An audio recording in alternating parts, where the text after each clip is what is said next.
This is Delhi, capital of India, one of the largest cities in the world and a place that's still growing fast. 32 million people live in this urban area, and the UN projects that figure could rise to almost 40 million by the end of the decade. It's also a nightmare to navigate, and aside from the new metro system, public transport is far from adequate. On top of that, air quality has reached critical levels and roads are at breaking point. But help's now at hand thanks to the new Regional Rapid Transit System, a mega project that could finally give this huge city the infrastructure it desperately needs.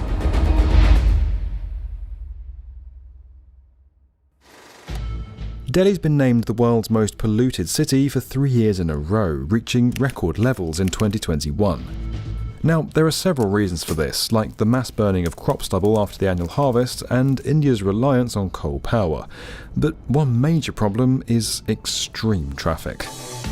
There are around 10 million vehicles in Delhi, and hundreds of thousands pass through key intersections each day. Congestion is virtually non-stop.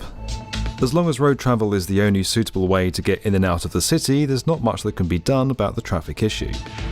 In 2002, Delhi's metro system opened and transformed how people get around the city, but it only goes so far, and it doesn't serve the millions of people in the area around the capital all trying to commute in. Thanks to confusing design choices when they were constructed in the 1970s, the ring and suburban train networks are heavily underused and have needed to be upgraded for decades. So if you want to head deeper into the NCR, that's the National Capital Region, then a decent train service has never really been an option. But that's all set to change. Construction's underway on a new Regional Rapid Transit System, or RRTS, which will connect central Delhi to cities and districts around the NCR. It involves building 3 semi-high-speed rail lines which run from a massive new station at the heart of the capital into the neighbouring states of Uttar Pradesh, Haryana and Rajasthan. The first of these lines, an 82-kilometre corridor heading northeast to Ghaziabad and Mir route, is now in full swing. It's being implemented by the National Capital Region Transport Corporation and will see these shiny new trains from Alstom, manufactured in India, reaching speeds up to 180 km per hour. That'll make it around 3 times faster than the metro, and the stations are further apart, so there's less stopping. RRTS is for travelling longer distances quicker. Passengers will get from one end of the route to the other in around 55 minutes, a journey that takes about an hour and a half by road, and that's without traffic. Some 800,000 people are expected to use it every day, a figure that's sure to go into the millions once the other lines are operational. Overall, 16 RRTS stations are being built, most of them elevated, as well as depots and underground stations that will integrate with the new Mir route metro. The route will pass through some of the most densely populated parts of the city, also crossing the Yamuna River. By building most of the line and stations on single piers above ground at heights of up to 17 metres, less floor space is needed and it's easier to work around existing structures, roads and other obstacles. According to the NCRTC, construction is progressing faster than with any other infrastructure projects in India's history. A 17-kilometre priority stretch between Sahibabad and Duhai is expected to be operational from 2023 and could be finished quicker, with trial runs set to begin from mid-2022. There's a 2025 target completion date for the entire corridor, and the whole thing's estimated to cost around $4 billion. Work's also due to start soon on the 12 kilometres of new underground sections, 4 of which are going to be built below Delhi itself, requiring the use of 8 tunnel boring machines. Although Indian contractors are handling most of the construction, one tunnel's being built by a Chinese firm, the Shanghai Tunnel Engineering Company. News of that deal wasn't entirely well received when it was announced in early 2021, especially following clashes between India and China over disputed territories in the previous year. But because the project's being part funded by the Asian Development Bank, which China is also a member of, it was able to submit the winning bid.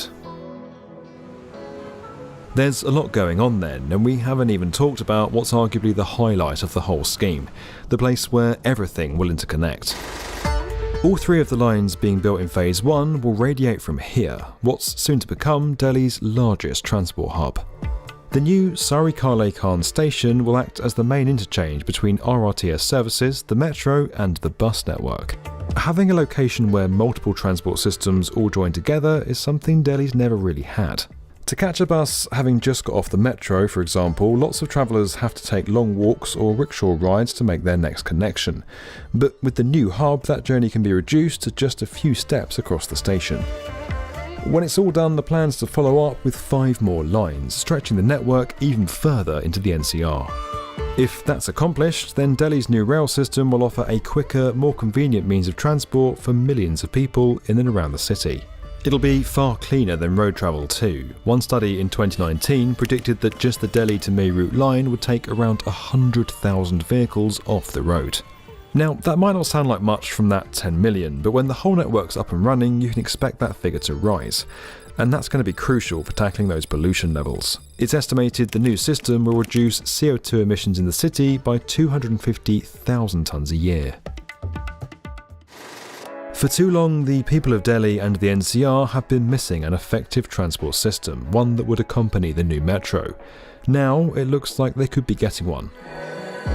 Of course, it won't solve everything, and it will take more than this to fix both the traffic and pollution problems that Delhi's facing. But it's a good start, and if it does go on to become the world's biggest megacity, having a fast and efficient railway to match its rapid growth is going to be more essential than ever. This video was powered by Bluebeam. You can learn more about that at the link below. And as always, if you enjoyed this video and you want to get more from the definitive video channel for construction, subscribe to the B1M.